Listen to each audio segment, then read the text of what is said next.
Ramadan tiba, jadi momen terbaik kumpulkan banyak pahala. Salah satunya berbagi makanan berbuka bagi mereka yang berpuasa. Nah, sahabat Kasih Palestina, bagaimana jika kita berbagi makanan berbuka untuk saudara kita di Palestina? Berbagi bagi keluarga Palestina di tengah blokade yang penuh keterbatasan. Berbagi bagi anak-anak penghafal Quran yang senantiasa mengulang hafalannya. Serta berbagi bagi anak-anak yatim yang telah ditinggal orang tuanya. Yuk berburu pahala puasa orang Palestina, salurkan sedekahmu untuk berbagi makanan berbuka bagi mereka.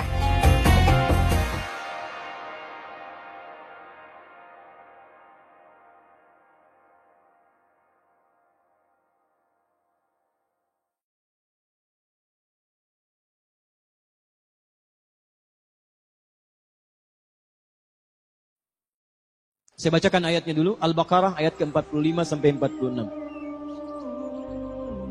Wasta'inu bis-sabri was-salah wa innaha lakabiratun illa 'alal khashi'in. Dan jika Anda punya persoalan, jika Anda punya permintaan, maka mintakanlah pertolongannya kepada Allah. Sabar dengan sabar. Jadi kalau sedang punya masalah, kata Allah jangan mengeluh. Awas, hati-hati. Kalau diturunkan masalah, kita mendapatkan ujian, maka kalimat Qur'annya jangan mengeluh. Tidak ada satupun ayat Qur'an memerintahkan kita mengeluh. Kalau ada ayat Qur'an satu ayat saja meminta kita mengeluh, maka saya akan jadi orang pertama yang mengeluh. Kata Qur'an, kalau Anda sedang punya masalah, sabar. Terima dulu, karena Allah tidak mungkin menitipkan ujian kecuali kita sanggup menjalaninya. Rumusnya Quran surah kedua Al-Baqarah ayat 286. La yukallifullahu nafsan illa, Allah tidak akan menguji seorang hamba kecuali sanggup menjalaninya. Jikalau sekarang Bapak Ibu sedang punya masalah, masalahnya berat, susah, itu artinya cuman Bapak yang sanggup menjalaninya. Cuman Ibu yang bisa, yang lain tidak bisa. Makanya diberikan kepada Ibu, bukan pada yang lain. Jangan katakan, ya Allah, kenapa mesti saya? Why me? Kata Allah, why not? Kenapa tidak? Kamu yang sanggup, yang lain tidak. Tapi yang menarik, perhatikan. Wassalah. Lalu tunaikan salat. Bangun hubungan baik dengan Allah Subhanahu wa taala. Wa innaha lakabiratun illa 'alal khashiin. Dan sungguh salat itu tidak mudah dikerjakan kecuali bagi orang khusyuk. Yang paling menarik, setelah dia selesai salat, buka Quran surah keempat ayat 103. Perhatikan kalimatnya. Fa idza qadaytumus salata. Maka jika orang telah selesai mengerjakan salat. Apa ciri salatnya berhasil? Bukan sekedar dia menunaikan salam. Lihat sini. Assalamualaikum warahmatullah. Assalamualaikum warahmatullah. Kata Quran, tidak cukup salamnya disebut sebagai salat yang berhasil. Ciri orang yang berhasil salatnya, teruskan ayatnya. Fadhkurullaha. Maka orang salat yang salatnya tuntas dikerjakan dengan benar, salatnya bisa mengingatkan dia dengan Allah Subhanahu wa taala. Jadi kata Quran, kalau orang benar salatnya, selesai salat dia ingat Allah. Saya ulang, selesai salat dia ingat Allah. Qiyaman, saat berdiri ingat Allah. Wa qu'udan, duduk ingat Allah. Wa ala junubikum, berbaring ingat Allah. Sedangkan kaidah mengatakan, kaidah al-qaidatu taqul, orang yang ingat Allah, alladzi yadhkurullaha fi hayati, orang-orang yang selalu ingat Allah dalam kehidupannya, itu mustahil akan menyimpang dari hukum-hukum Allah. Lihat, orang salat dekat dengan Allah, selesai salat ingat Allah. Kaidah mengatakan orang yang ingat Allah mustahil akan menyimpang dari hukum Allah. Sedangkan hukum Allah mengatakan setiap orang yang dekat dengan Allah pasti jadi orang baik. Lihat sini, orang yang dekat dengan Allah, karena Allah sifatnya baik, hukumnya baik, maka orang-orang yang ingat Allah pasti mustahil akan tidak memiliki nilai-nilai kebaikan. Makanya Quran langsung menyebutkan, orang yang ingat Allah, maka matanya hanya akan dipakai pada yang baik-baik. Orang yang ingat Allah, telinganya akan mendengar yang baik-baik. Orang yang ingat Allah, tangannya akan memegang yang baik-baik.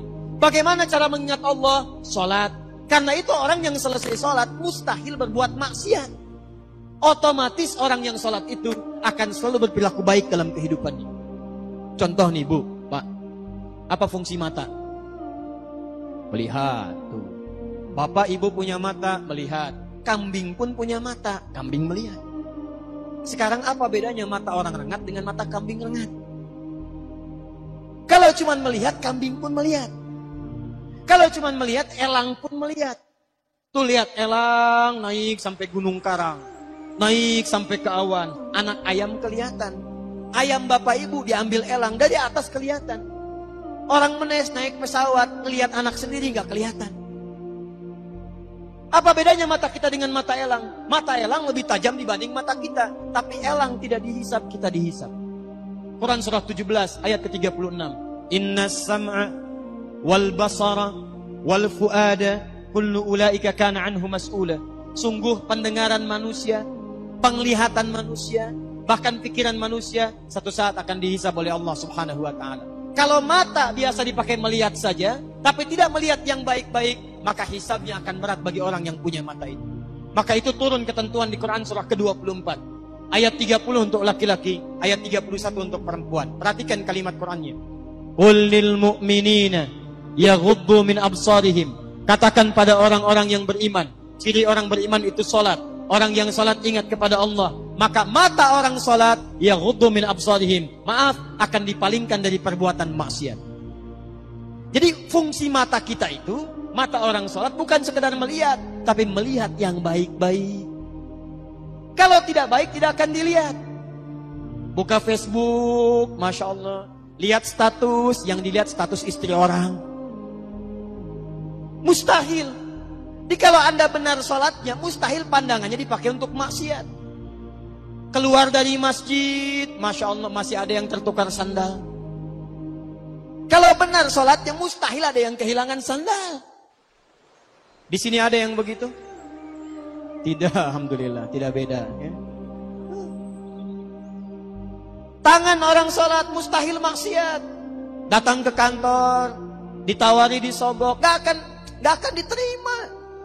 Pak, tolong Pak, tanda tangan Pak, 10 juta. Maaf, ini jari tahiyat, tidak akan pernah dipakai maksiat. Sholat. Naik Pak, 100 juta. Sebentar, istikharah dulu ya. Bisa. Jadi kalau benar sholatnya, pasti akan baik kehidupannya. Lisannya tidak akan dipakai mencela. Turun Quran surah 49 ayat ke-11. Ya ayyuhalladzina amanu iman. Iman pasangannya amal soleh. Turunan amal soleh sholat. La yaskhar qaumin qaum, jangan saling mencela. Jadi kalau ada orang sholat masih mencela, ada yang salah dalam sholatnya. Ini belum sholat sudah dicela imamnya. Siapa imamnya? Oh si fulan. Ah, bunga. Oh, Masya Allah. Ah itu. Ada orang sekarang suka mencela?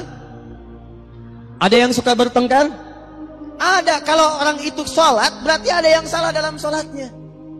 Ini mau sholat subuh, sibuk, ribut. Yang satu kunut, yang satu tidak. Gara-gara kunut saling mencela. Akhirnya ujung-ujungnya nggak pada sholat.